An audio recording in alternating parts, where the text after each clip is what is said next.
revival comes, it will be unmistakable in its speed, scope, and supernatural quality.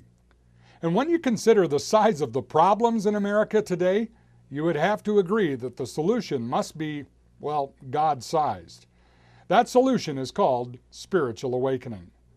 It has happened before, time and time again in our history and in other nations as well.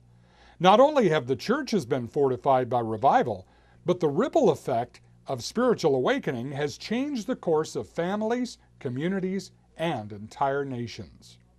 Some of the most dramatic examples of the scope of revival come out of the Welsh revival of the early 20th century. For instance, in one village, the crime rate was so low and police officers had so much time on their hands that they formed quartets and offered their services for church meetings. Judges were given white gloves, symbolizing the fact that they had no cases to try. Pubs and taverns saw such a dramatic dip in their business that some were completely deserted. In one community, young men and women walked in procession through the streets, singing hymns and visiting public houses to invite those inside to come to the revival. In one such drinking place, there was one solitary customer, sitting gloomily alone.